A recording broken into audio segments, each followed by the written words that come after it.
주요 이슈를 체크해보는 시간입니다. 오늘은 김대중 세종대 경영학부 교수 그리고 강신업 변호사 두 분과 함께하겠습니다. 어서 오세요. 안녕하십니까. 네, 그럼 오늘 첫 번째 키워드부터 보겠습니다. 돼지가 소값? 삼겹살에 소주 한 잔 하시는 분들 많으시죠. 그런데 이제 이 술자리의 원칙이 깨지게 됐습니다. 돼지 열병 확산에 따라서 돼지고기 가격이 급등하고 있는데요. 게다가 잠잠하던 휘발유 값도 무섭게 치솟으면서 가게 시름이 깊어지고 있습니다. 변호사님, 이제 돼지고기 즐겨 먹기도 쉽지 않아졌어요. 예, 걱정입니다. 생활 물가가 줄줄이 인상이 된다는 네. 얘기인데요.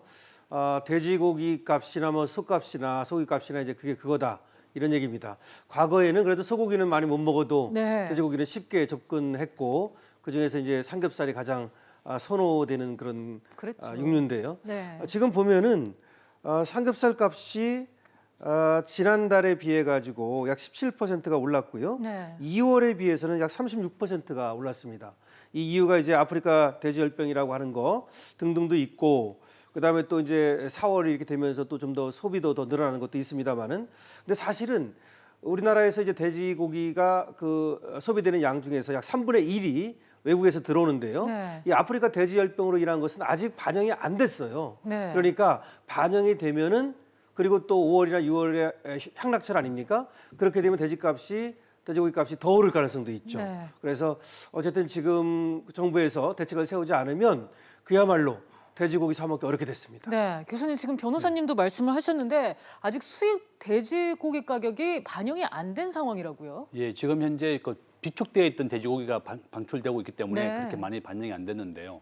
지금 현재 그 중국에서는 돼지 열병으로 한 100만 마리가 살처분되었고 금년에 한 1억 3천만 마리까지 살처분된다고 합니다. 네. 최근에 우리나라에서 이제 군산으로 5월 6일 이제 그 4월 6일 오신 분이 그 피자를 가지고 왔는데 그 피자에 있는 돼지고기에서도 돼지열병 바이러스가 발견이 그렇군요. 됐어요. 네. 또 북한과 중국은 접경 지역인데 이미 발견이 됐고 북한에서도 그래서 네. 우리나라에서도 또 돼지열병이 불러올까봐 굉장히 걱정을 하고 있는데 우리나라 그 전체 그 독산 그 돼지를 키우는 데가 5,500곳이고 이게 잔반을 먹어서 이번에 걸린 겁니다.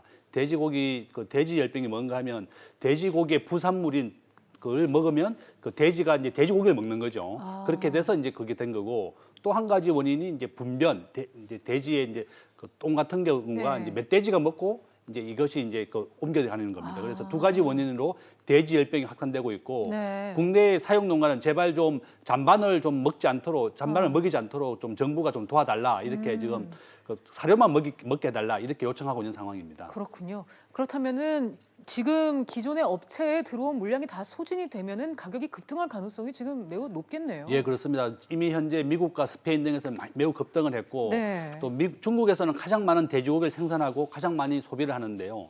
이미 중국에서 한 20% 돼지고기가 급등했습니다. 그래서 지금 현재 국내가 전부 다 전체 사육 농가 중에서 이제 우리나라가 70%는 국산, 나머지 30%가 이제 해외산인데요. 이 만약에 이제 국산에서 돼지열병이 만약에 번지게 되고 또 수입산을 이제 이용하게 되면 20% 이상 오른 돼지고기를 수입해야 되기 때문에 국내도 큰 폭으로 돼지고기 가격이 오를 것으로 보입니다. 그렇군요. 변호사님, 요즘 돼지고기 가격만큼이나 또 무서운 게 휘발유 가격이잖아요. 예, 휘발유 값은 정말 우리의 직접적으로 와닿는 것이기 그렇죠. 때문에요. 그런데 지난해 12월 둘째 주 이후로 19주 만에 지금 휘발유 값이 최고점을 찍었습니다. 네.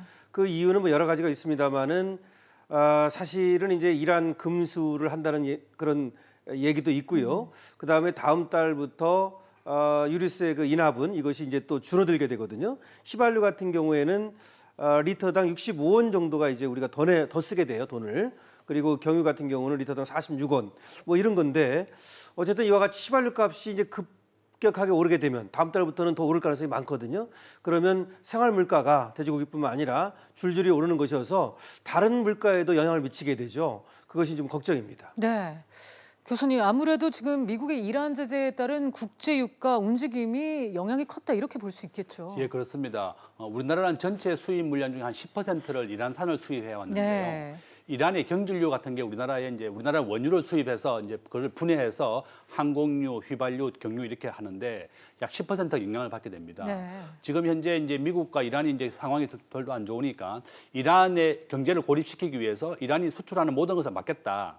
그래서 우리나라는 중소기업은 이란이 많이 수출을 합니다. 가전도 수출하고 있는데 수출도 막게 되고 이란에서 가져오는 석유, 경질류도 수입이 금지된 것입니다. 그래서 그 두 가지 원인으로 인해서 우리나라 경제가 중소기업도 더 어려워질 거고 휘발유 가격도 더 오르고 이러고 있습니다. 대신에 네. 이제 예측하고 있기로는 오페크, 사우디아라비아와 아랍에미레이트에서 그 정산을 하게 되면 이란에서 생산하던 그 10% 정도를 더 정산하게 되면 더 안정될 것이라고 얘기되고 있는데요.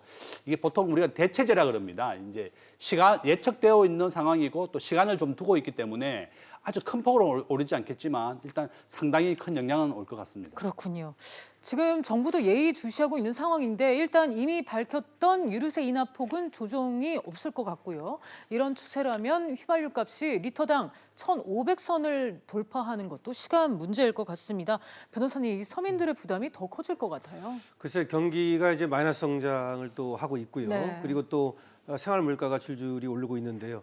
이거는 그야말로 국민 생활에 직접적으로 영향을 미치는 것이고요. 네. 더군다나 서민 생활에 직접적인 영향을 미치는 것인데 우리가 저번에도 한번 다뤘습니다마는 소주값 같은 것도 지금 올랐고요. 그다음에 맥주값이라든지 그 등등 그러니까 1위 업체가 올리면 제 2위 업체도 올리고 해서 줄줄이 오르게 되는 것이 네. 문제지요. 그래서 지금 휘발유 값이라든지 돼지고기 값이라든지 소주 값이라든지 이것들은 우리 생활의 물가가 줄줄이 오르고 있다는 걸 상징적으로 보여주는 것이기 때문에 물가 관리가 이제 비사에 걸렸다라고 봐야 네. 됩니다. 사실은 과거에 우리가 급속하게 이제 고도 성장을 하던 시절에는 이 물가가 상당히 문제가 됐습니다만은 최근에 와가지고는 물가 관리가 그렇게 어렵지는 않았거든요.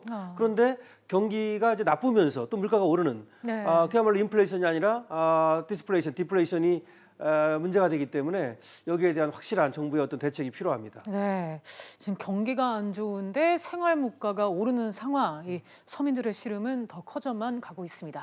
그럼 두 번째 이슈로 넘어갑니다.